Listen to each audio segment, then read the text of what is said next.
Here we have a differential, a front differential that came off of a Mercedes.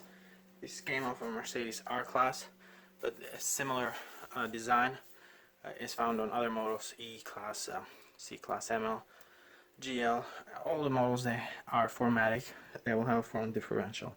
So here we had that noise, that whining noise that intensified as you accelerate, and it was coming off of this differential after some more investigation. So we took this apart and we're going to go over some of the problems that are common problems with this differential and what it takes to replace it and rebuild it.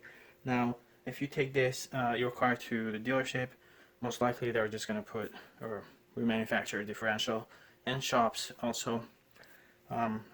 Most of them do not repair these, but they are easy to repair. And now the first problem with these differentials doesn't have to really do with the noise, but it creates this thump when you accelerate and you take your foot off the brake. We have these bushings, one here, one here, one here, and these bushings can tear up like that. This right here at the end. So this is a new bushing, and it's a cracked one. If you're gonna take apart your differential to change the bearings on it, you should also replace these bushings. You have 3 of them, and you can order them online or from the dealer. They're pretty inexpensive, and you should do that because you cannot replace these bushings with the differential in the car. And the hardest part of this whole job is actually taking the differential out. Replacing these bushings and the bearings is not that difficult. So here, what you'll do is you have bolts all around here that you need to remove. Once you do, you can pull this out, and then you can remove this. And there's your differential.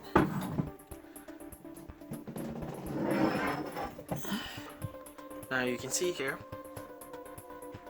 the 2 axles go in here and in here, and these carrier bearings right here is usually what goes bad in these differentials. So to replace these is pretty easy. Once you do open it up, this is what you actually get. You can lift this up and use a bearing puller to remove these bearings, and then press the new ones in place. And that's something that you or your mechanic. Bearings right here in this pinion, and there's a bearing on the back in here, and these do go bad, but not as frequently as these carrier bearings based on our research.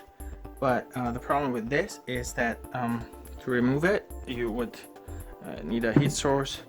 You will have to remove that nut, and then when you put it together, you have to preload that bearing properly, and that's more tricky, and that's something more challenging that you might or might not be able to do it at home. But a shop that rebuilds transmission, differentials, all that stuff, they shouldn't have a problem changing the bearings on that as well. But in most cases, you're gonna have just to replace these 2 bearings that you see right here. And these bearings, we believe you can't order them from the dealer, but you can find them online, so it's not that hard.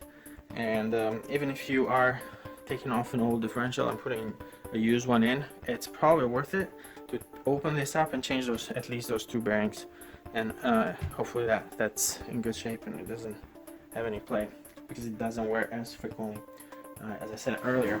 Now the next thing that you might want to consider is right here you have a rolling bearing inside there, and this is where the passenger side axle goes in. You have the CV joint right here, and then you have the other CV joint by the car. But right here, you might want to pop this seal out and then replace that as well. With these seals, it's recommended you replace them because they can leak. They just pop out. You can pop them out, and I'm pressing your one in. The same goes for the seals right here. You don't have one on that side, but you do, because you don't have it because it's all the way at the end here, like that.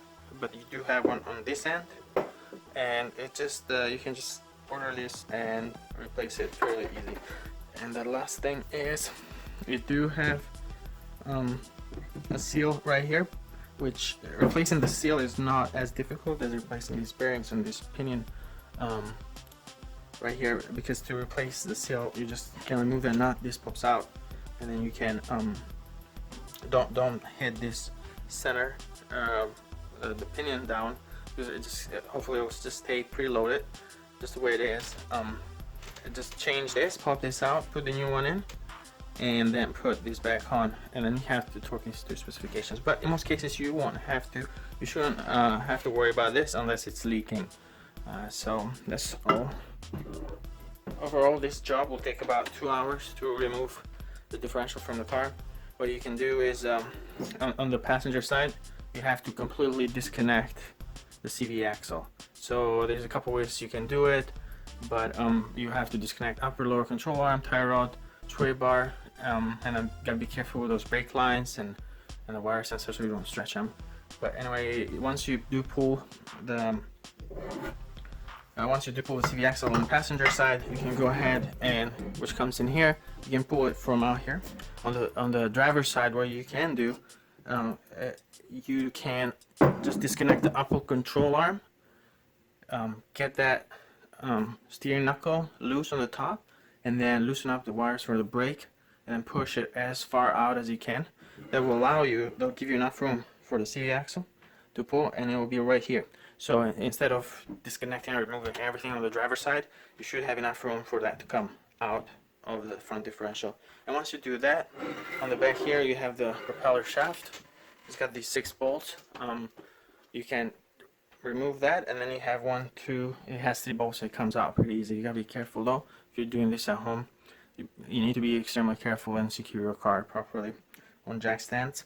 When you connect this propeller shaft, if I remember correctly, it needs to be torqued to about 40 Newton meters or so, and then also give it a 90-degree turn or a quarter turn, and then you do have to put a gasket maker on this so you don't have any leaks, and this as well.